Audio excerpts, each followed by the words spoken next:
Every warrior has a weakness, no matter how powerful he may be.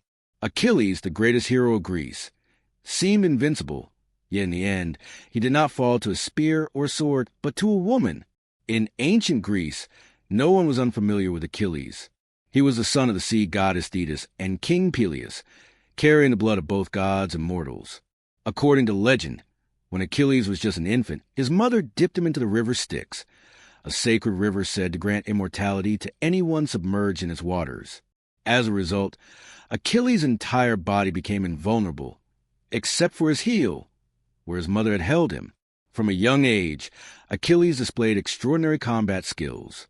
He was not only incredibly strong, but also swift, fearless, and nearly unbeatable. When the Trojan War erupted, Achilles became Greece's greatest warrior, striking terror into the hearts of his enemies. The turning point came when the Greek army attacked a city near Troy and captured many prisoners, including a remarkable woman, Briseis. Briseis was no ordinary captive. She was a princess of a small kingdom, possessing a gentle yet dignified beauty. From the first moment they met, Achilles was drawn to her. She was more than a prisoner of war. She became someone Achilles deeply cared for. Briseis was gentle yet strong, unafraid of Greece's mightiest warrior. In Achilles' arms, she was no longer a captive, but the only woman who could touch his seemingly frozen heart. However, tragedy struck when King Agamemnon, the leader of the Greek forces, ordered Briseis to be taken from Achilles. To Achilles, this was not just an insult, but a devastating blow to his pride. Enraged and wounded, he decided to withdraw from the war. Without Achilles on the battlefield, the Greek forces quickly found themselves at a disadvantage against the Trojans. This prompted Achilles' closest friend, Patroclus, to take action. Patroclus donned Achilles' golden armor and pretended to be him to boost the morale of the Greek soldiers. But the plan backfired. In a fierce battle, Hector, the prince of Troy, killed Patroclus, believing he had slain Achilles himself. The news of Patroclus' death was like a dagger to Achilles' heart. He no longer cared about honor or the war. His only focus was revenge.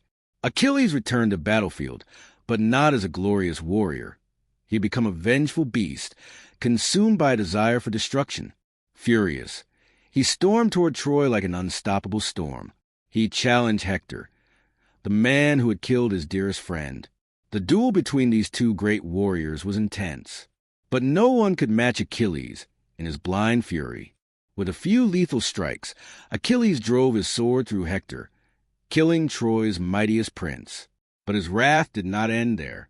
He dragged Hector's lifeless body around Troy as a brutal display of revenge. He was no longer a warrior fighting for honor.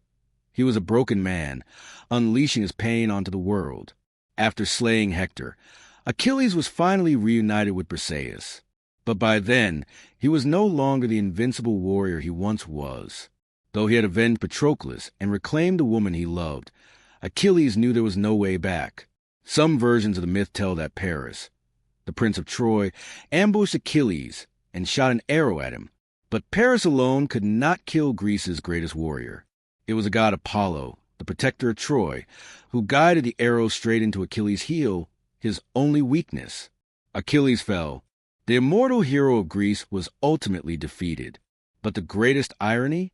If not for Briseis, Achilles would not have left the battlefield, would not have lost himself, and would not have let rage consume him. He did not lose to a sword or a stronger enemy. He lost to love and his own emotions. The legend of Achilles is a tragic yet profound tale. It reminds us that a warrior may be undefeated on the battlefield, but that does not mean he is undefeated by his own heart. True strength does not come from weapons or muscles. It comes from self-control.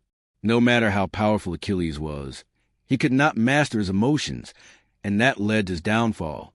The greatest strength of a warrior is not in his sword, but in his heart. Was Achilles truly invincible, or was it love that ultimately brought him down?